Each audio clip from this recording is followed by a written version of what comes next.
Hey everyone. Okay, so if you have a child who has issues with reading, letter reversals, poor focus, dysgraphia, so writing difficulties, like illegible handwriting, then this is for you. And I want you to imagine for a minute that you are trying to read or trying to write while you are standing on a wobble board. So if you don't know what a wobble board is, it's you're kind of, some of them can be circular, some of them can be straight, and if you aren't good at balancing, it's going to wobble all over.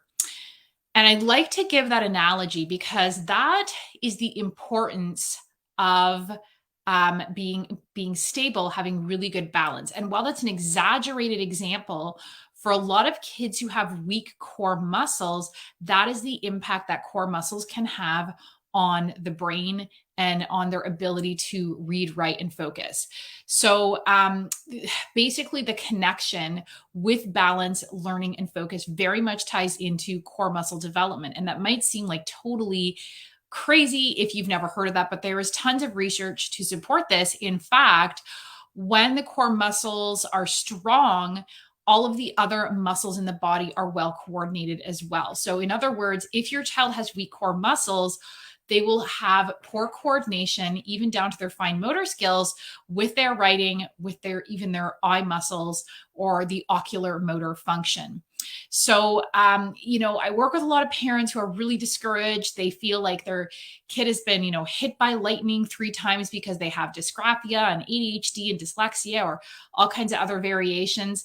And they feel like their child has all of these individual problems when it in fact ties into, one problem.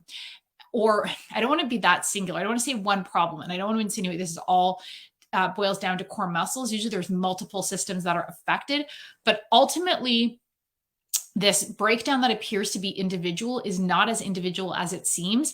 And it actually ties into it being linked to several different layers connected to brain organization and so forth. So you don't want to focus on addressing these difficulties individually. You want to focus on addressing the overall brain development from a global approach. And that means avoiding working around the problem. So avoiding things like just relying on IEPs, medication, tutoring, and so forth. Again, as I always say, these things are not bad, but we don't want to use them as permanent solutions. So the thing is that when core muscles are weak, it's going to result in things like letter reversals, poor eye tracking. And I want to be clear that you might not be aware that your child has poor eye tracking. And you could even take them to an optometrist and find out they have 20/20 vision and think everything is fine.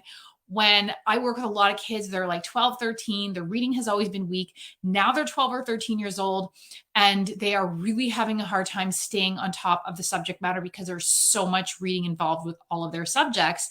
And they have poor reading comprehension and so forth.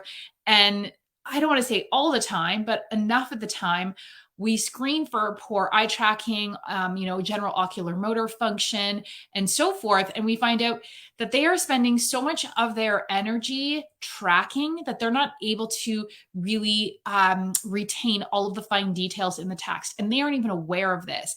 And once we improve their ocular motor function, all of a sudden the reading comprehension significantly improves.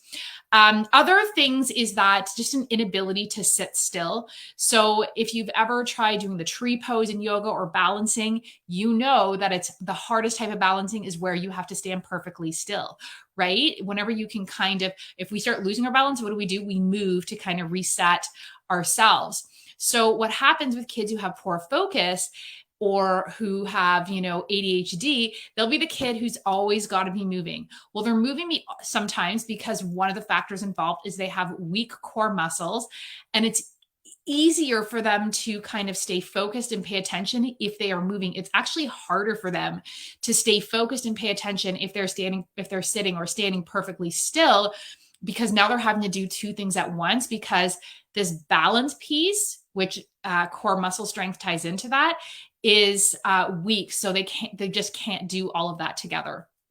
So yes, all of this has one thing in common: weak core muscles. And that ties in as well to poor handwriting, or even poor gross or fine motor coordination. So core muscle strength is crucial for good balance. So it's basically, in a nutshell, essential for good handwriting, good eye tracking, and so forth. And so if you want to help your child be better focused, improve their reading, improve their writing, and I'm not saying that just addressing this one thing alone is going to be the fix, but if you want a place to start, one of the places I like to start when we're doing brain development and working on these different systems is with core development. So bottom line is gross motor development is absolutely key, because gross motor development equals better fine motor skills, because gross motor development precedes fine motor development. And what that results in is your child has better eye tracking, better handwriting skills, better eye stability, better focus. So like I said, if this seems far-fetched, imagine yourself reading or writing on a wobble board or a bumpy car ride or a boat ride or something where, your visual system is being shaken here and there and so forth. So basically, if you want to learn more about what you can do, you want to get some more exercises, grab my free starter kit, the Laser Focused Learner. Link I will put in the comments for that. You can grab it elsewhere in the Facebook group, Building Better Brains, as well. But I will put that in the comments below. And reach out if you want to book a clarity call to learn more about my 6-month program, The Full Potential Formula, where we go through all of the layers from the nutrition, the gut healing, the detoxing, and of course, the brain building with both the exercises, cognitive therapies, and technology to accelerate brain development. So thanks for watching, everyone. Have a great day. Bye.